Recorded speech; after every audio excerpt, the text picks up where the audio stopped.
नमस्कार दोस्तों, स्वागत करता हूं मैं आप सभी का एक बार फिर से आपके अपने इस यूट्यूब चैनल पर। इस वीडियो में दोस्तों आज हम एक महत्वपूर्ण शिक्षण सूत्र के बारे में समझने की कोशिश करेंगे।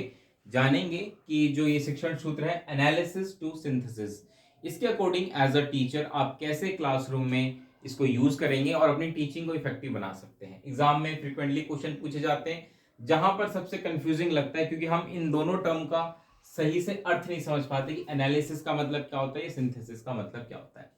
मुझे उम्मीद है कि ये वीडियो देखने के बाद आपका जो कंसेप्ट है वो अच्छे से क्लियर हो जाएगा। चलिए वीडियो की शुरुआत करते हैं। सबसे पहले हम इन दोनों शब्दों को समझने की कोशिश करेंगे कि एनालिसिस टू सिंथेसिस का क्या अर्थ है। एनालिसिस के लिए जो हिंदी में शब्द इस्तेमाल होता है वो होता है विश्लेषण। वहीं अगर मैं बात करूं सिंथेसिस के लिए, तो इसके लिए हिंदी में जो शब्द इस्तेमाल होता है वो है संश्लेषण। सबसे पहले अगर हम बात करें एनालिसिस की, तो एनालिसिस का क्या अर्थ होता है। फॉर एग्जाम्पल कई बार हम होता है ना कि किसी सिचुएशन का एनालिसिस करते हैं या हमारे सामने अगर कोई प्रॉब्लम आती है तो हम उसका एनालिसिस करते हैं। तो एनालिसिस का क्या मतलब होता है? एनालिसिस का मतलब होता है फॉर एग्जाम्पल अगर आपके सामने कोई प्रॉब्लम है तो उस प्रॉब्लम को ब्रेक डाउन करना, छोटे छोटे हिस्सों में, छोटे छोटे एलिमेंट्स में उनको ब्रेक डाउन करना और फिर उनको समझना, उनके बीच में कनेक्शंस बना पाना, ये कहलाता है एनालिसिस। तो एनालिसिस का मतलब सिंपल सा है कि किसी भी चीज को ब्रेक डाउन करना छोटे छोटे पार्ट्स में, छोटे छोटे एलिमेंट्स में, और फिर उसको समझना। ठीक है, ये होता है बेसिक मतलब एनालिसिस का। ठीक है, इट मींस कि एनालिसिस मतलब break down, breaking down into parts. और ये हम क्यों करते हैं ब्रेकिंग डाउन इनटू पार्ट्स? समझने के लिए, फॉर बेटर अंडरस्टैंडिंग, चीजों को अच्छे से समझने के लिए। वहीं अगर मैं बात करूं सिंथेसिस की, सिंथेसिस यानी कि संश्लेषण, तो ये क्या होता है? ये इसका अपोजिट होता है। ठीक है, ध्यान रखिएगा, ये इसका अपोजिट होता है।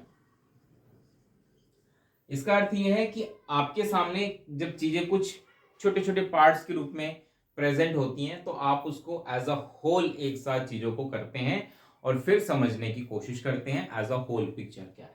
ठीक है, दिस इज कॉल्ड सिंथेसिस। यानी कि एनालिसिस का उल्टा क्या हो गया? सिंथेसिस। फॉर एग्जाम्पल अगर आपके सामने मान के चलिए कोई प्रॉब्लम है तो उसको आप ब्रेक डाउन करेंगे तो क्या कहलाएगा? एनालिसिस कहलाएगा। लेकिन जब आप किसी सिचुएशन को एज अ होल समझने की कोशिश करते हैं बिना उसको ब्रेक डाउन किए, तो दिस इज कॉल्ड सिंथेसिस। ठीक है, फॉर एग्जाम्पल जैसे अगर आप पढ़ा रहे हैं तो मान के चलिए जैसे आपने डाइजेस्टिव सिस्टम पढ़ाया, तो उसको पढ़ाने का एक तरीका ये है कि आप पहले शुरुआत में बच्चों को एनालिसिस का इस्तेमाल करके पढ़ाएंगे कि डाइजेस्टिव सिस्टम पढ़ाने से पहले जो डाइजेस्टिव सिस्टम में जो ऑर्गन्स यूज होते हैं, फॉर एग्जाम्पल जैसे कि हमारा स्टमक हो गया, large intestine, small intestine, liver, इन सब का यूज होता है डाइजेस्टिव सिस्टम में। ठीक है, तो आप क्या करेंगे कि एक एक ऑर्गन्स के बारे में पहले बच्चों को बताएंगे, उसके बाद आप उसको एज अ होल कराएंगे। तो जब आप अलग अलग बता रहे हैं चीजों को तो क्या कहला रहा है? एनालिसिस कहला रहा है। और जब आप एक साथ बता रहे हैं डाइजेस्टिव सिस्टम तो वो कहलाता है सिंथेसिस।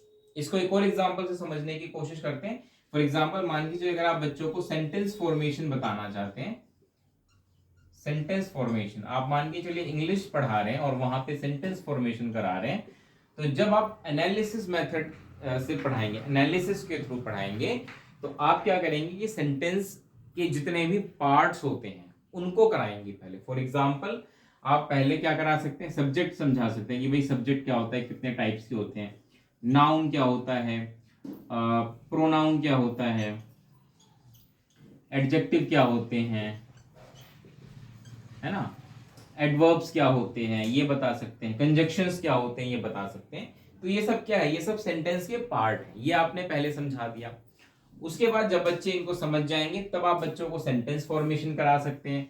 एक प्रॉपर सेंटेंस आप लिख के दिखाएंगे बच्चों को और उन सेंटेंस में इन सब का इस्तेमाल करते हुए सब्जेक्ट, वर्ब, हेल्पिंग वर्ब, है ना, और नाउन, प्रोनाउन, एडजेक्टिव जो भी है इन सब का इस्तेमाल करके आप सेंटेंस बनाएंगे और फिर बच्चों को सेंटेंस के बारे में बताएंगे। तो ये एक तरीका होता है पढ़ाने का जहां पे आप पहले एनालिसिस के थ्रू पढ़ाते हैं चीजों को छोटे छोटे पार्ट्स में करके, और जब बच्चा उनको समझ जाता है सभी पार्ट्स को, फिर आप उनको एक समराइज करते हैं और एक तरीके से आप एज अ होल चीजों को बता देते हैं कि हाँ भाई ये एक तरीका है पढ़ाने का। कुछ लोग इसी मेथड को एक दूसरा नाम दे देते हैं, इसी मतलब शिक्षण सूत्र को दूसरा नाम दे देते हैं पार्ट टू होल। तो अगर वो दिख जाए तब भी एक ही बात है, कोई कंफ्यूजन वाली बात इसमें नहीं है। उम्मीद है आपको ये समझ में आ गया होगा। वीडियो कैसी लगी बताइएगा, लाइक शेयर कर दीजिएगा। चैनल पर नए हैं, पहली बार वीडियो देखें तो सब्सक्राइब कर दीजिएगा। मिलते हैं अगली वीडियो में दोस्तों इसी तरह के अमेजिंग कंसेप्ट्स के साथ। तब तक के लिए नमस्कार, धन्यवाद।